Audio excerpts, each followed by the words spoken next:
Hello guys, good morning, જય શ્રી કૃષ્ણ. સ્વાગત છે તમારું એક નવા વિડીયોમાં. તો જો બપોરના વાગી ગયા છે 11. કામ બધું પતી ગયું છે. અને હા, એક આમ તો આજે બુધવાર છે પણ મારે રજા છે, કારણ કે એન્યુઅલ ફંક્શન કાલે પત્યું એટલે આજે રજા છે. અને જ્યાં ગયું છે નીચે રમવા, તો એને મારે હોમવર્ક ને એવું બધું કરાવવાનું છે. અને આજે બહુ બધું કામ છે, બહુ બધું કામ કર્યું એટલે જ ફ્રી થતા 11 વાગી ગયા. આમ તો બધું કામ ઘણું આજે કરી નાખ્યું. બીજું કે આ બધું જે ઠેકાણે કર્યું બધું એન્યુઅલ ફંક્શનમાં બધું આમ તેમ બધું પહેર્યું હોય ને બધું ઠેકાણે કરવાનું હતું આજે, એટલે એ બધું કરવામાં જ સમય વહી ગયો. સાડીને બધું ધોવાનું હતું એટલે કંઈ નહીં. સારું, ચાલો જીયાન્સને હોમવર્ક કરવા માટે બેસાડી દઈ અને વિચાર્યું પણ પછી શું કરીએ આપણે. તો અહીંયા જો આપણે ભાખરીને રોટલીનો લોટ બાંધી દીધો છે. ટિફિન બનાવવાનું છે એટલે દૂધીનું ને દાળનું, મગની દાળનું શાક બનાવી લીધું છે આપણે. એટલે આજે ટિફિનમાં જશે રોટલીને શાક, બરાબર. અને ભાખરી છે એ આપણા સવારની નાસ્તાની છે. હું બોલો કેમ સારું યાર, હોમવર્ક કરવા આવી જાય ફટાફટ જલ્દી. હારા, મારે ગોતવો પડ્યો તને. જેસ ગેસની સ્મેલ આવે છે. કેમ કેમ તો જેસ ભાઈ બેસી ગયા છે હોમવર્ક કરવા. જે શું ખા છો મોઢામાં? શું છે? સિંગદાણા.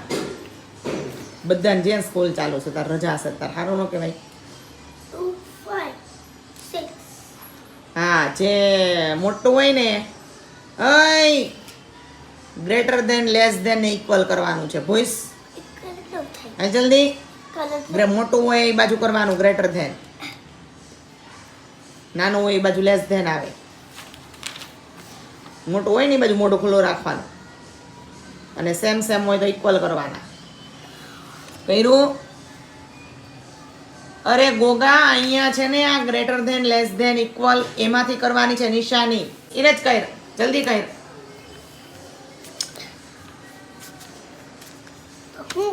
જો હવે 2 ને 5, બરાબર. કઈ છે બિગ? 2 ને 5. હા 5, તો 5 આ હોય ને એ 5 બાજુ કરવાનું, આવું આવે. પડી ખબર? એમ નો આવી, ત્રાસું કર્યું.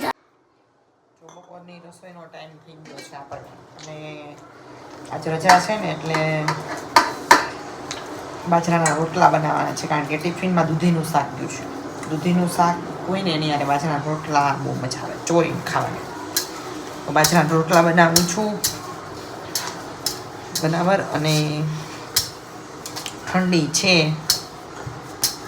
જીયાન્સને હોમવર્ક કરાવ્યું, જીયાન્સ જતો રહ્યો રમવા, બરાબર. મમ્મી ગયા શાકભાજી લેવા, એટલે મેં કીધું હાલો હવે આપણે રસોઈ ચાલુ કરી દઈએ. પપ્પા હમણાં આવી જશે. થોડુંક વધારે પાણી થઈ જાય બજાર રોટલામાં, ભૂલથી તકલીફ પડે. ચીકણો થઈ જાય ને એટલે કરવાની મજા ન આવે. લોટ પાણી ધીમે ધીમે જ નાખો, બજાર રોટલો કરીને ત્યાં ધીમેથી મૂકી દે. સરસ મજાનો રોટલો થઈ જાય રેડી. સવારે ટિફિન કર્યું ને મેહુલનું, ત્યારે જ રોટલીનો લોટ થોડોક વધારે બાંધી દીધો હતો, કારણ કે જીયાન્સ રોટલો ખાતો નથી. મગજમારી વાળું છે, ખાહે જ નહીં. ખાતો ખાવામાં બહુ ઓલો છે, ભાવતી વસ્તુ જ ખાય, ઊંઘીને ખાય બધું. એટલે એની હાટું બનાવવાની છે આપણે રોટલી. મારા 3 માટે બાજરાના રોટલા. રસોઈ બનાવવી કેટલું બધું ધ્યાન રાખવાનું. 4 વ્હીલ લગાવવા જેવી છે રસોઈ બનાવવી. 4 વ્હીલમાં કેમ આગળ પાછળ બાજુમાં સાઈડમાં બધે તમારે ધ્યાન રાખવું પડે. રસોઈ કરતા હોય ને ત્યાં ધ્યાન રાખવું પડે. 2 ઘણાને ચૂલા હોય, ઘણાને 3 ચૂલા હોય, ઘણાને 4 ચૂલા હોય. લેડીઝનું કામ કેવું હોય, જેટલા ચૂલા હોય ને એટલા ચૂલાનો યુઝ કરે. બધા ઉપર અલગ અલગ મૂક્યું હોય, અને અલગ અલગ મૂક્યું હોય ને એટલે બધું યાદ રાખવાનું. એક બાજુ દૂધ ગરમ થતું હોય, એક બાજુ શાક થતું હોય, એક બાજુ દાળ થતી હોય, રોટલા બનતી હોય. એટલે જો આમ તેમ ધ્યાન જાય, કાં દૂધ ઉભરાઈ જાય, કાં શાક બળી જાય, કાં રોટલી બળી જાય. એટલે રસોઈ કરવી એટલે એ 4 વ્હીલ હકાવવા જેવું છે, ડ્રાઇવિંગ કરવા જેવું છે એક પ્રકારે. અને એમાંય કેમ આપણું ધ્યાન રાખવાનું, બાજુવાળાને રાખવાનું. આમાં એવું જ છે, આપણું રાખવાનું, રસોઈનું રાખવાનું. આપણું એટલે દાજી ન જાય એમ, અને રસોઈનું રાખવાનું ધ્યાન. એટલે એવું છે બધું. હિયર ઇટ ઇઝ 1 રોટલા. કોને કોને રોટલા બહુ ભાવે છે?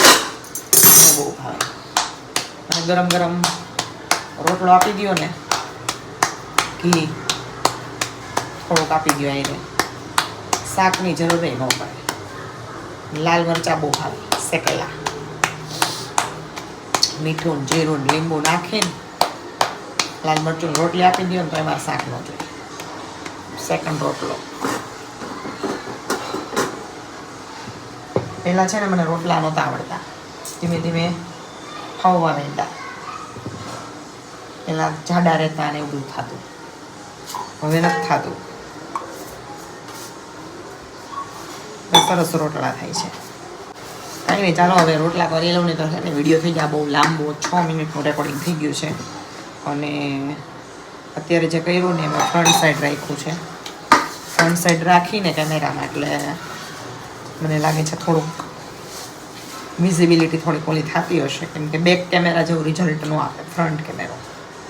યુટ્યુબમાં સર્ચ મારી લો, મને જે પ્રોબ્લેમ હોય ને મળી જાય મને બધા પ્રોબ્લેમ. ભણવાના હોય, ભણવાના બહારના હોય, કોઈક વસ્તુનો યુઝ જોતો હોય, ફોનને વાપરવાનો પણ છે ને સારી રીતે વાપરવાનો. ખરાબ વસ્તુ નહીં જોવાની, નેગેટિવ વસ્તુ નહીં જોવાની અંદર. અને એક વસ્તુ મેં ચાલુ કરી છે હમણાં, મેનિફેસ્ટેશન. બહુ જોરદાર વર્ક કરે છે. મને એવું લાગે છે, પહેલાં મને એમ વસ્તુ કાંઈ હશે, પણ છે ને મેં 10મું ભણતી ને ત્યારે સ્નેહ દેસાઈ છે, બહુ જોરદાર વ્યક્તિ છે, જોજો એના વિડીયોને બધું. એ સમયમાં મેં પહેલાં એ વ્યક્તિને સાંભળ્યા હતા. સરદાર સ્મૃતિમાં એનો પ્રોગ્રામ હતો આખો, અને ફ્રી હતો.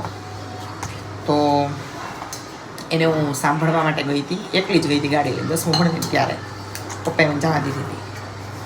તો એટલો જોરદાર સેમિનાર હતો એનો કે ત્યારે મને ખબર પડી કે પોઝિટિવ વાત એટલે શું, નેગેટિવ વાત એટલે શું.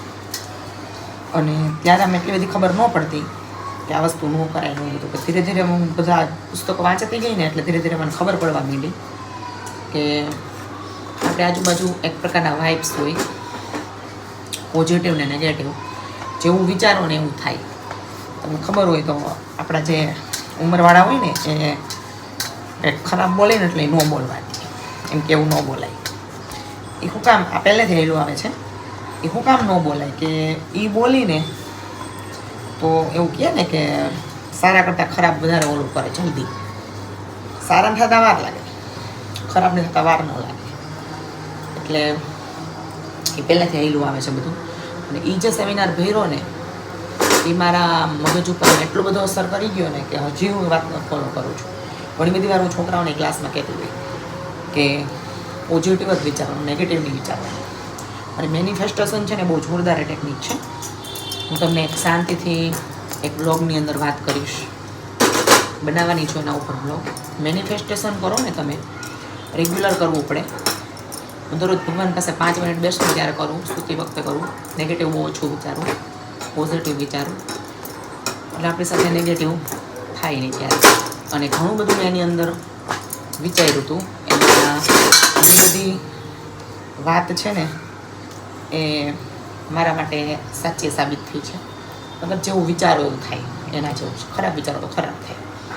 એટલે દરરોજ તમારે મેનિફેસ્ટેશન કરવાનું, જોતું છે, અને પોઝિટિવ વેમાં તમારે માગવાનું. મતલબ માગવાનું એટલે તમારી પાસે છે એવી વાત કરવાની કે મારા ઘરની અંદર બહુ શાંતિ છે, મારા ઘરની અંદર બધા શાંતિથી રહે છે, મારી પાસે ખૂબ બધા પૈસા છે, મારા હસબન્ડ ખૂબ સારા પૈસા કમાય છે, મારી પાસે સરસ મજાનો ફોન છે, મારા સાસુ સસરા બહુ સારા છે, મારો છોકરો ભણવામાં બહુ હોશિયાર છે. બધી પોઝિટિવ વાત કરી. તમે જેવી વાત કરો ને એવું થાય. રોટલો બહુ મોટો થઈ ગયો વાતોમાં, પણ કાંઈ નહીં. હું સ્નેહ દેસાઈની વાત કરતી તમને. જ્યાં આવ્યો ને એટલે પછી મેં અટકાવી દીધું. એ જે મેં સેમિનાર ભર્યો હતો ને એટલો અદ્ભુત સેમિનાર હતો. અને આ હા વ્યક્તિ બોલે, એની સ્પીચ, એની બોલવાની મતલબ સ્ટાઇલ એટલી જોરદાર અને એની વાત બધી, એ પોતે ખુદ એવું કહે છે કે મેં આ બધું મેનિફેસ્ટેશન દ્વારા મેં પ્રાપ્ત કરેલું છે, બાકી હું કાંઈ નહોતો.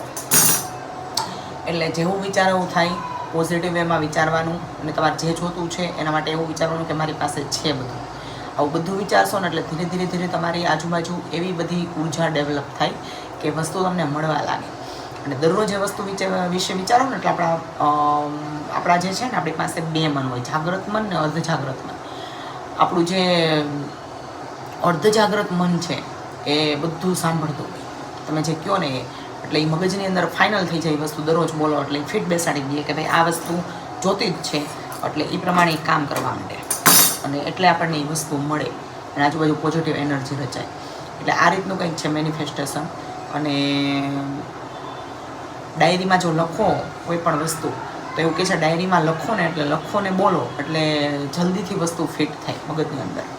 મહેનત તો કરવી જ પડે કોઈ પણ વસ્તુ. મેનિફેસ્ટેશન કરો તો એવું નથી કે તમે એકને એક રૂમમાં રહ્યો અને મેનિફેસ્ટેશન કર્યા કરો એટલે મળી જાય, એમ ન મળે.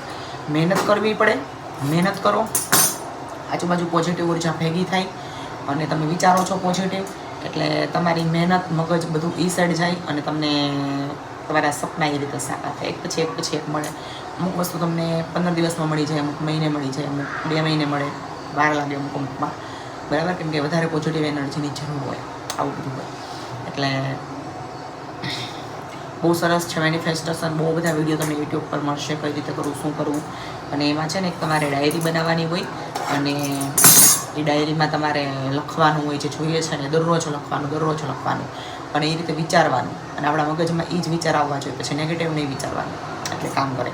ભણતા હોય એના માટે બહુ કામની વસ્તુ છે. મને ત્યારે એટલી બધી નહોતી ખબર, પણ ભણતા હોય ત્યારે તમારે જે વસ્તુ જોતી હોય ને બધી લખવાની, એટલે ધીરે તમને મળતી જાય.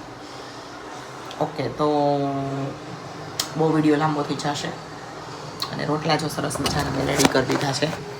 પપ્પાનો બે નાના રોટલા છે, માપસરના, નાના નથી, મારા મમ્મીના. એટલે આ રોટલો રેડી થઈ ગયો છે. હવે જો બપોર પછીનો ટાઈમ છે અને હું જીયાન્સને લઈને આવી ગઈ છું અહીંયા રિંગ રોડ પર, જે સપ્તાહ ચાલે છે ને ત્યાં. અને અંદર જેવી હું એન્ટર થઈને એટલે એટલું સરસ ડેકોરેશન છે. હા, અદ્ભુત નગરી બનાવી છે, બહુ સરસ. બદ્રીનાથ, કેદારનાથ, અલગ અલગ બધા ભગવાન, રામેશ્વરમ, આ બધું અહીંયા સરસ મજાનું એટલું સરસ ડેકોરેટ કરેલું છે. મતલબ આ પોસ્ટર જોઈને તો આમ દિલ ખુશ થઈ જાય, એટલું સરસ પોસ્ટર છે. અને બીજું એક પોસ્ટર આ છે. એટલા સરસ કૃષ્ણ ભગવાનનું સ્વરૂપ છે કે આવું મેં સ્વરૂપ ભગવાનનું જોયું નથી. અને એન્ટ્રી ગેટ એવો જોરદાર છે.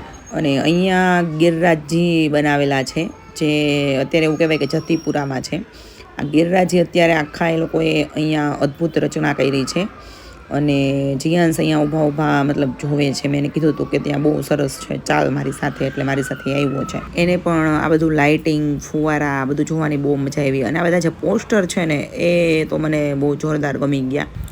અને આ જે અંદર ડેકોરેશન છે અને એનો જે મેઇન ગેટ છે ને એ પણ બહુ જોરદાર કારીગરાઈ કરેલ છે એની અંદર. અને અહીંયા છે ને પુષ્ટિમાર્ગીય સંપ્રદાયના વ્રજરાજ બાવાશ્રી જે છે એની સપ્તાહ ચાલે છે, ભાગવત સપ્તાહ. બહુ સુંદર રીતે વાંચે છે. બસ એને સાંભળવા માટે જ અમે અહીંયા આવ્યા છીએ. નટો નાટ્ય ધરો યથા, क्या बात है। आप इतने बड़े एक्टर हो, नटवर हो, आपके जैसे एक्टिंग कोई नहीं कर सकता। आप ईश्वर होते हुए भी अपने आप को बताते नहीं हो कि आप ईश्वर हो, और माया के पर्दे से अपने आप को ढक के रखते हो।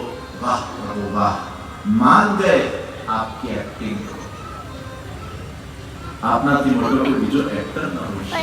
એને મને શું કાઢો? હું તો વાત નહોત કરતો. હું તો વાત નહોત કરતો. મને કાઢો. કેન્દ્ર શરીરવાદ છે કે તમારા બુદ્ધિનું કેન્દ્ર કેવલ ભૌતિક સુખને માણવાનું છે, કે તમારા બુદ્ધિનું કેન્દ્ર એ ક્યાં ઈશ્વર છે? આપણે આપણા બુદ્ધિ महाभारत के अंदर मैं शस्त्र को धारण नहीं करूंगा, लेकिन मुझे वो दृश्य याद है जब मैंने वो बाण चलाया और कुछ नहीं, जो बाण भी। अर्जुन को लगे, कुछ आपको भी लगे। आपको बाण लगे वो तो ठीक है, आपने सह लिया, लेकिन प्रभु को जो अर्जुन को बाण लगे और वो रक्त की नशरें जब वहां फैल रही थी आपके मुख। अर्थात कलियुग में केवल कीर्तन करने से ही मानव मोक्ष को प्राप्त होता है। तो आइए सब मिलकर श्रीमन नारायण का जाप करें।